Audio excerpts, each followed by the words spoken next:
নমস্কার বন্ধুরা, garden of ড্রিমসে আপনাদের সকলকে স্বাগত জানাই।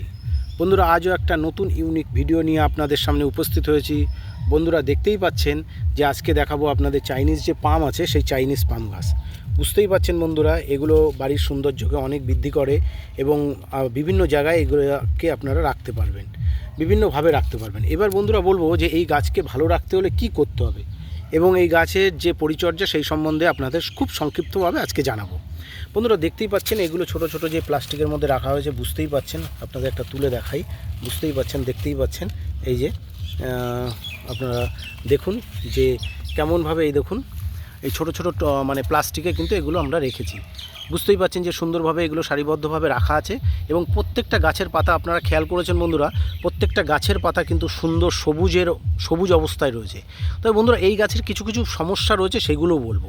বন্ধুরা, আপনারা যদি এরকম একটা গাছ নিয়ে যদি বাড়িতে বসাতে চান, এই যে এরকম একটা গাছ নিয়ে যদি আপনারা বাড়িতে বসাতে চান, তাহলে বন্ধুরা প্রথমেই বলবো আপনারা কিন্তু এটাকে 6 ইঞ্চির টবে লাগাবেন। 6 ইঞ্চির বড় টবে কিন্তু লাগাবেন না, যেহেতু গাছটা দেখছেন ছোটোই আছে, সেহেতু কিন্তু আপনারা এটা 6 ইঞ্চি। এর থেকে যদি একটু গাছটা বড় হয়, তাহলে বন্ধুরা সেটা আপনারা 8 ইঞ্চির টবে লাগাবেন। সেটা কিন্তু আর তখন 6 ইঞ্চিতে লাগাবেন না, 8 ইঞ্চির টবে লাগাবেন। দেখতেই পাচ্ছেন বন্ধুরা যে এই যে গাছটা দেখতে পাচ্ছেন, এটা আপনারা কিন্তু যখন নিয়ে লাগাবেন তখন 6 ইঞ্চির টবে লাগাবেন। এবার বন্ধুরা, গাছে কি দেবেন যখন লাগাবেন বন্ধুরা, তখন আপনারা একটা কাজ করবেন, তখন নর্মাল দোআঁশ মাটি দেবেন, আর এতে অল্প পরিমাণে একটু বালি দিয়ে দেবেন। নিচের দিকটায় অল্প পরিমাণ, টবের নিচের দিকটায় একটু বালি দিয়ে দেবেন। বালি দিয়ে বন্ধুরা উপরে দোআঁশ মাটি দিয়ে এবং অল্প পরিমাণ পাতা পচা সার দিয়ে কিন্তু আপনারা একে লাগিয়ে দিলেন। এবার লাগিয়ে দেওয়ার পর বন্ধুরা আস্তে আস্তে দেখবেন, এই যে দেখেছেন এই যে নতুন যে কচি পাতা বেরোচ্ছে, কিছুদিন পরে গোড়াটা লেগে যাবে। লেগে যাওয়ার পরে কিন্তু বন্ধুরা আস্তে আস্তে নতুন, এই দেখতে পাচ্ছেন এটার নিচে শিকড়ও চলে এসছে। হ্যাঁ, আস্তে আস্তে যখন গাছটা গোড়া লেগে যাবে, তখন বন্ধুরা আপনারা 20-25 দিন বা প্রায় 1 মাসের কাছে আপনারা কি করবেন না, গাছের গোড়াটাকে একটু খুঁড়ে দিয়ে বন্ধুরা অল্প পরিমাণ পাতা পচা সার আপনারা কিন্তু ইউজ করবেন। বেশি কিছু ইউজ করবেন না, অল্প পরিমাণ পাতা পচা সার ইউজ করবেন। বন্ধুরা, এই গাছ কিন্তু নর্মালি কিন্তু রোদ্দুরে রাখলেই ভালো হয়। আবার কেউ কিন্তু বন্ধুরা কিছুদিনের জন্য এটাকে ইনডোর হিসেবেও ব্যবহার করে। তবে বন্ধুরা একটা কথাই বলবো, যদি আপনারা ইনডোর হিসেবে ব্যবহার করতে চান, তাহলে গাছটাকে 15 দিন বা 20 দিন ঘরের মধ্যে রাখবেন, আর বাদবাকি দিন কিন্তু আপনারা টানা রোদ্দুরে রেখে দেবেন।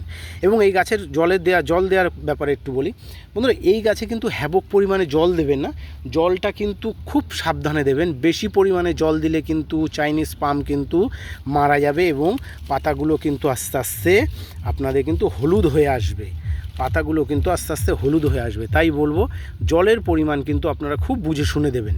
জলটা যখন দেবেন তখন আমরা কিন্তু অবশ্যই দেখে দেবেন, গোড়া যখন একদম শুকিয়ে যাবে তারপরেই কিন্তু জল দেবেন।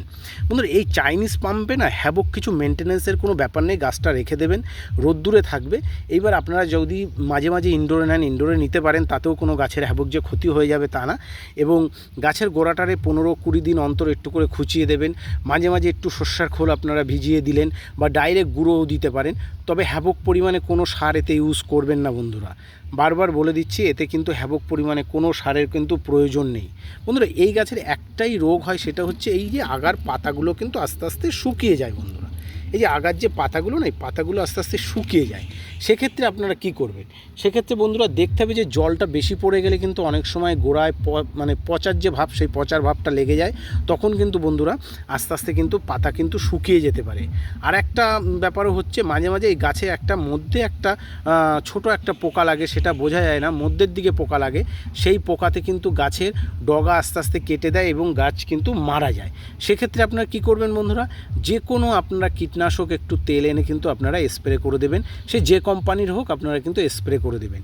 এইভাবে কিন্তু এই গাছকে পরিচর্যা করতে হয়। আর একটা কথাও বলবো, সেটা হচ্ছে বন্ধুরা, টবে কিন্তু ভর্তি করে মাটি দেবেন না। টবের থেকে অন্তত 2-3 আঙুল যেন ফাঁকা থাকে, সেইভাবেই কিন্তু আপনারা মাটি দেবেন। ভর্তি করে মাটি অবশ্যই একদমই দেবেন না, ভর্তি করে কিন্তু মাটি কিন্তু আপনারা একদমই দেবেন না, সেই দিকে খেয়াল রাখবেন। আর বারবার বলে দিচ্ছি, জলের পরিমাণ কিন্তু খুবই কম দেবেন। আর আপনাদের যদি কোনো গাছের দরকার হয়, তাহলে আমাকে কমেন্টসে জানাবেন, আপনারা অবশ্যই অনলাইনে গাছ কিন্তু আমার কাছ থেকে পেয়ে যাবেন। এবং আর যদি আপনাদের এই বিষয়ে কোনো কোশ্চেন বা কোনো আপনাদের জিজ্ঞাসা থাকে তাহলে অবশ্যই আমাকে কমেন্টস করবেন। আর আমার এই চ্যানেলকে যদি আপনাদের ভালো লেগে থাকে অবশ্যই বন্ধুরা সাবস্ক্রাইব করে আমার চ্যানেলটাকে অবশ্যই আপনারা বেল আইকনে সাবস্ক্রাইব করে নিয়ে বেল আইকনে অবশ্যই ক্লিক করে দেবেন। থ্যাংক ইউ বন্ধুরা, সবাই ভালো থাকবেন। আর যা আপনাদের এনকোয়ারি থাকবে অবশ্যই আমাকে কমেন্টস করবেন।